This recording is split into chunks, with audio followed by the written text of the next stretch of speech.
We can look to wealth, education, power, pleasure, or even the government to secure our futures. Time and again, more times than I want to spend the time enumerating, we approach elections with the imagination that this time a candidate will give us a better outcome. Then God in His mercy might use our governmental system and or an election even to provide deliverance.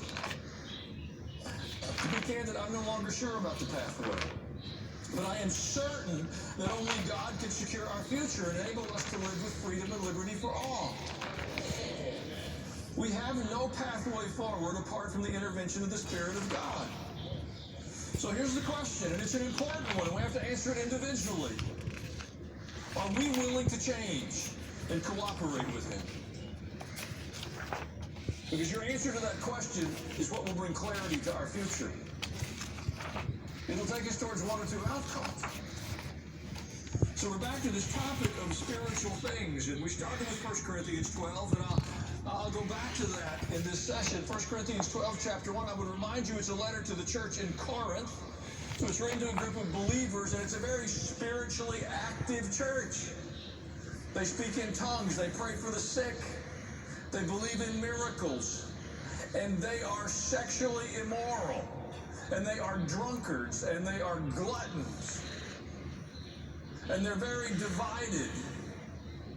And they're bickering. And they have been occupied by false teachers.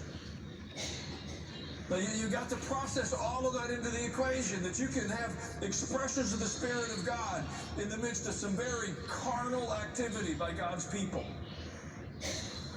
It's an important component in this discussion because so often we want to choose between the power of God or the character of God, and you need both.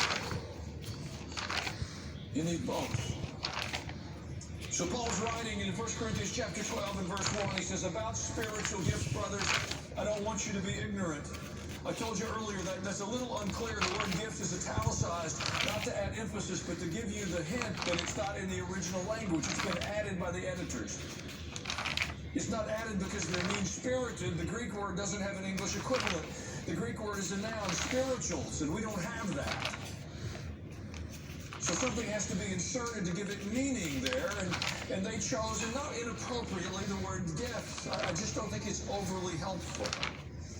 In the context of that passage, he goes on to talk about service or working or manifestations. We could just as accurately talk about spiritual service or spiritual working or manifestations of the Spirit. The underlying intent, I believe, of the sentence is about spiritual things. Don't be ignorant. And if we have a